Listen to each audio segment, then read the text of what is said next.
भारत के कोने कोने में, चाहे वो तमिलनाडु हो, चाहे कश्मीर हो, चाहे बंगाल हो। और इसीलिए मैं यहाँ कहना चाहूँगा कि आज की तिथि में भारतीय इतिहास में एक बहुत महत्वपूर्ण कार्य हुआ है। और आज सारे मीडिया जो बीएसपी को नकारती थी वो ये कहने लगी कि तीन ही पार्टियाँ, कांग्रेस, बीजेपी और बीएसपी ही इस देश में अभी चुनाव के क्षेत्र में है।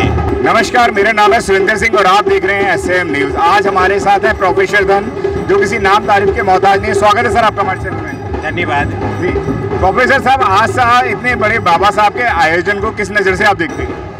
दरअसल आज का दिन भारत में बहुजनों के लिए मुक्ति का दिन है। बाबा साहब ने इस देश के मजलूमों, गरीबों, दलितों, पिछड़ों, अल्पसंख्यकों को एक नया रास्ता दिया। और इसलिए अगर हमें भारत को आतंकवाद से मुक्ति दिलाना है तो आज के दिन का महत्व को समझना होगा। दरअसल बाबा साहब इस देश के नहीं, पूरी दुनिया की एक महान हस्ती है। और इसीलिए न केवल भारत के कोने कोने में, गांव में, शहर में, गलियों में, सब जगह बाबा साहब की जयंती मनाई जा रही है, बल्कि दुनिया के कोने कोने में जयंती मनाई जा रही है।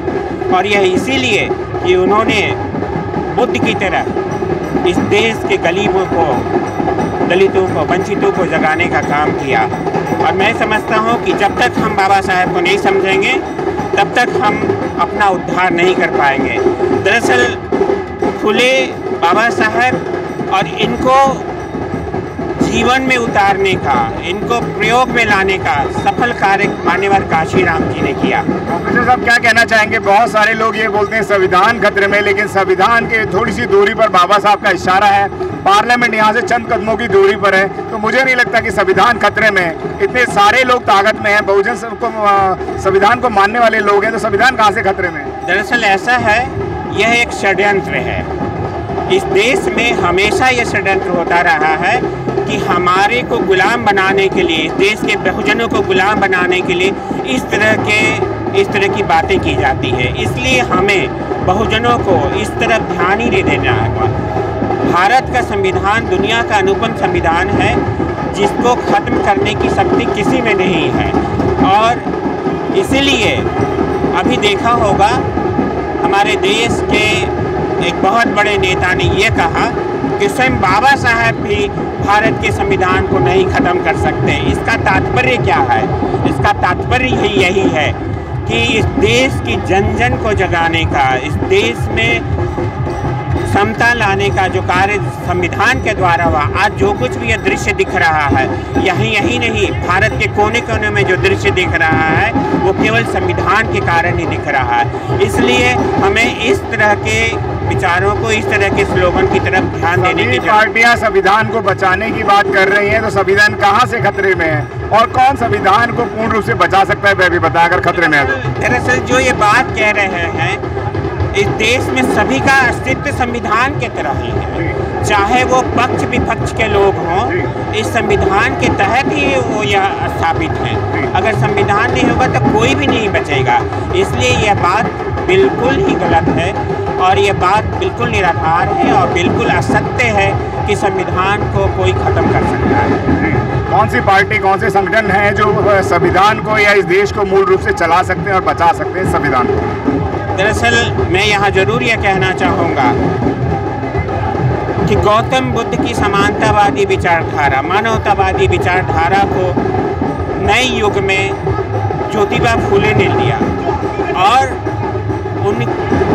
उनके शिष्य बाबा साहब, जिनकी आज हम जयंती मना रहे हैं, उन्होंने इस देश में हमें एक नए राह, एक नई रोशनी दी और इसी को जीवन में उतारा मान्यवर काशीराम जी ने। और भारत के बहुजनों को यह समझना होगा, भारत के बहुजनों को अगर मुक्ति चाहिए तो उन्हें केवल बीएसपी के द्वारा ही मुक्ति मिल सकती है। जो आज तरह तरह के षड्यंत्र, तरह तरह के भ्रम फैला जा रहे हैं, उसके पीछे यही कारण है कि मान्यवर काशीराम जी ने जो जन जन को जगाया, संविधान को पुनः लागू किया, उन्हीं की राह पर चलकर हम इस देश में नया संविधान या नया हम भारत बना सकते हैं। क्या लगता है बाबा साहब की जयंती पर संविधान को बचाने या इन्हीं बीएसपी को आगे बढ़ाने के लिए लोग कार्य करेंगे? निश्चित रूप से मुझे तो ऐसा लग रहा है, भारत में एकमात्र पार्टी बहुजन समाज पार्टी है जिसका आप अस्तित्व देखें, देश के कोने कोने में भाषा का कोई अंतर नहीं रहा, भाषा का कोई बाधा नहीं रही, ना भाषा की बाधा रही, ना कोई किसी तरह की खान पान की बाधा रही, ना तो किसी तरह के विचारों की बाधा रही। इसलिए बीएसपी भारत के कोने कोने में, चाहे वो तमिलनाडु हो, चाहे कश्मीर हो, चाहे बंगाल हो, और इसीलिए मैं यहाँ कहना चाहूँगा कि आज की तिथि में भारतीय इतिहास में एक बहुत महत्वपूर्ण कार्य हुआ है। और आज सारे मीडिया जो बीएसपी को नकारती थी वो यह कहने लगी कि तीन ही पार्टियाँ, कांग्रेस, बीजेपी और बीएसपी ही इस देश में अभी चुनाव के क्षेत्र में है। आज हम आपके लिए लेकर आए हैं बहुजन समाज की एक ऐसी किताब, कहीं हम भूल ना जाएं, एक ऐसी ऐतिहासिक किताब है जिसके अंदर आपको ऑडियो वीडियो देखने को मिलना है। ये पहली बहुजन समाज की ऐतिहासिक किताब है जिसके अंदर आप वीडियो भी देख सकते हैं। अब किताब के अंदर कैसे वीडियो देख सकते हैं ये मैं आपको पहले दिखा दूं। आइए तो हम देखते हैं। सबसे पहले आपने करना ये काम है कि किसी भी पेज पर मोबाइल द्वारा आप गूगल पे जाएंगे और गूगल पे जाने के बाद आपको कैमरे का निशान नजर आता है। इस कैमरे पे आप क्लिक करेंगे तो ये QR कोड को स्कैन कर लेगा। स्कैन करने के बाद यहाँ पर आप देखेंगे ये लिंक आ गया। आप जैसे लिंक पर क्लिक करेंगे आपकी वीडियो चालू हो जाएगी, यानी कि आपको एक सटीक जानकारी मिलने वाली है, एक ऑथेंटिक जानकारी मिलने वाली है।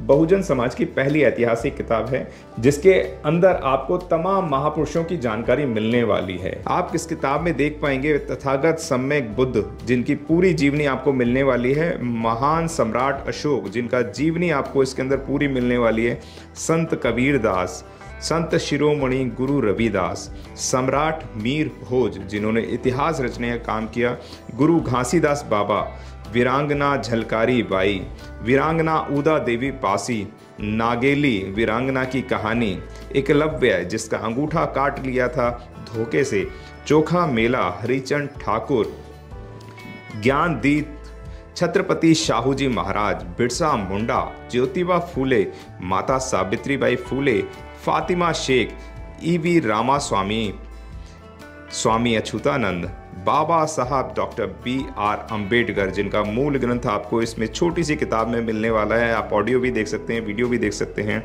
माता रमाबाई, मोतिया रावण कंगाली, सरदार उधम सिंह, ललई सिंह यादव, दशरथ मांझी, शिव दयाल सिंह चौरसिया, कपूरी ठाकुर, भवरी देवी, मान्यवर काशीराम साहब जिन्होंने इतिहास को दोबारा दोहराने का काम किया था, वीरांगना फूलन देवी, बहन कुमारी मायावती, संकल्प भूमि और पूना पैक्ट। बहुजन समाज का एक मूल ग्रंथ यह आपके पास आ गया है और आप इसको बिल्कुल भी देरी ना करें। तो साथियों, अगर आप ये किताब मंगाना चाहते हैं तो डिस्क्रिप्शन बॉक्स में जो आप नंबर देख रहे हैं इस नंबर पर आप हमें अपना ऑर्डर बुक करा सकते हैं। कितनी किताब आपको चाहिए